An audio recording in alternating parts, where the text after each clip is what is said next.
नमस्कार दोस्तों, ये कहानी मूर्ख साधु की है। इस कहानी को पूरा सुने। इस कहानी से आपको एक नई सीख मिलेगी। मूर्ख साधु। एक बार की बात है, एक गांव के मंदिर में राम मनोहर नाम का एक प्रतिष्ठित साधु रहता था। गांव के सभी लोग उनका सम्मान करते थे। उसे अपने भक्तों से दान में तरह तरह के वस्त्र, उपहार, खाद्य सामग्री और पैसे मिलते थे। उन वस्त्रों को बेचकर साधु ने काफी धन जमा कर लिया था। साधु कभी किसी पर विश्वास नहीं करता था और हमेशा अपने धन की सुरक्षा के लिए चिंतित रहता था।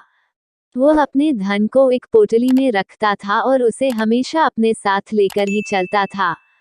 उसी गांव में एक ठग रहता था। बहुत दिनों से उसकी नजर साधु के धन पर थी। ठग हमेशा साधु का पीछा किया करता था, लेकिन साधु उस गठरी को कभी अपने से अलग नहीं होने देता।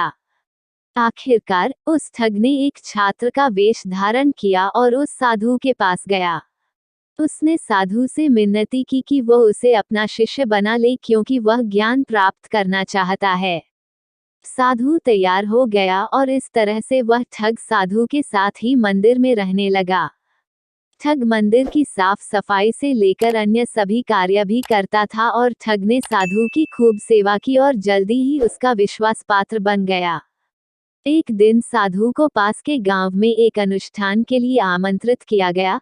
साधु ने वह आमंत्रण स्वीकार किया और निश्चित दिन साधु अपने शिष्य के साथ अनुष्ठान में भाग लेने के लिए निकल पड़ा। रास्ते में एक नदी पड़ी और साधु ने स्नान करने की इच्छा व्यक्त की। उसने पैसों की गठरी को एक कंबल के भीतर रखा और उसे नदी के किनारे रख दिया।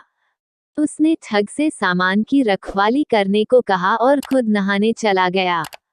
ठग को तो कब से इसी पल का इंतजार था। जैसे ही साधु नदी में डुबकी लगाने गया, वह रुपयों की गठरी लेकर वहां से भाग गया। और जब साधु नदी से स्नान कर कर बाहर आया तो उसने देखा कि ना तो गठरी है और ना ही उसका चेला। तो दोस्तों, ये रही मूर्ख साधु की कहानी। दोस्तों, इस कहानी से हमें ये सीख मिलती है कि किसी अजनबी की चिकनी चुपड़ी बातों में आकर उस पर विश्वास नहीं कर लेना चाहिए।